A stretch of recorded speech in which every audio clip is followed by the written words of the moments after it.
say na ye say sister Afia Schwarzenegger be soon ye e won tintan so ni nyina mo na che say eye fada Dixie wo chire ma fada eye cobra e wona bra bo fa fada se ni bibia na so e hwe na niema wo ne fada ye nyina na egu abonte me no so e ho se na ne kasa ye mu no eye Naana Brown evangelist latest Naana Brown edi kopie mu e wo eye one fada entokwa nim na anu odin Afia Schwarzenegger eko boss sister Afia sister Naana Brown din evangelist Naana Brown edin ewo mu na when Naana Brown says sister Afia me mate se wa bobidin na so first na ye de ngugu me so na wo kasa wo sheda fa de gu ko be kasa me mfiu no sister this is the time I was a me so me kasa etian na just a beef no we asom we so asom sister Afia som eye Naana Brown so asom odo force abra me kasa de demo kasa ama no me nyina sister Afia Schwarzenegger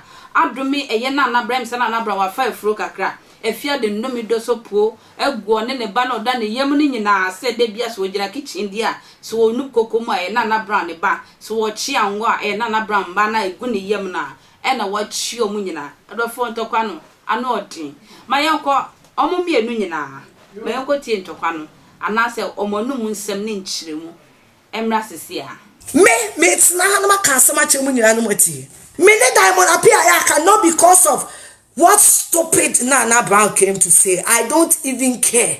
Samuel Wekacha me say, Madam Funim, any wabedi me ho konkonsa, we are boa. That is why my friend chose you to use you. I don't even care. I am not speaking to Diamond Appear. Busa Tracy watching because I told her I cannot call despite my father. I cannot call Father Dixon my father. I cannot call the police upon my father.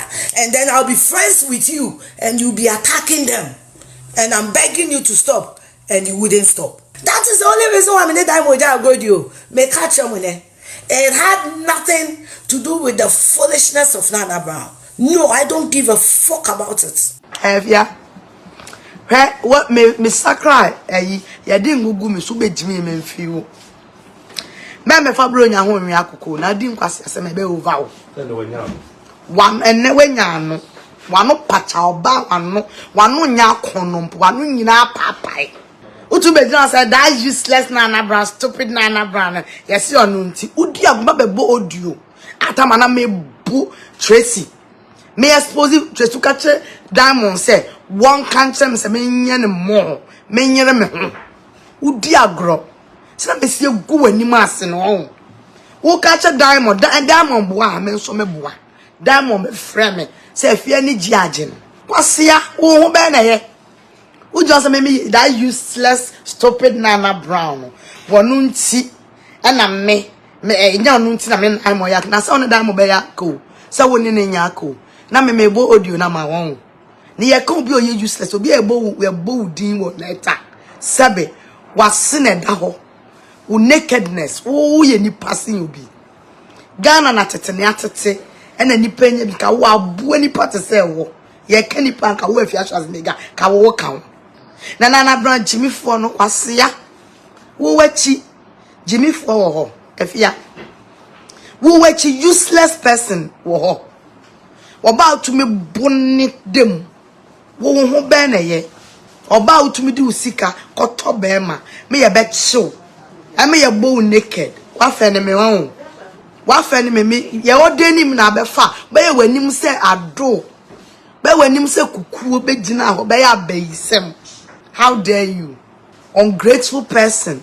Unum wi a won fa ho se we ya boa me unum wi an fa ho se we ya ye bibia ma me unum wi a won fa ho se we boa me be tena wan we gu nipa ho fi poto no wa se nipa ho na Ghana fo mo na mo pe aboa nipa we mo sori na mo soso ne so we ye ke nipa wo ka ho obi a onum wi a no wanom na adwen afra obetena kitchen no wakasa na no so na no so jimie sa na de asori no de akogudwa we ye nipa uye ubi for betena ayi na abetena ho na Naana Brown useless stupid kwasia obra ma boba bobi da won se be ma de etu ase da be gina me so ama ye de me ba ne me hu nyina be gu wi ase da won se me de be ma ko to me kunu mpa so da ibisa o won se me gina bonti yi me hu naked Emma me no fune me tun yin egu ohun se mabasa abra ni bi da.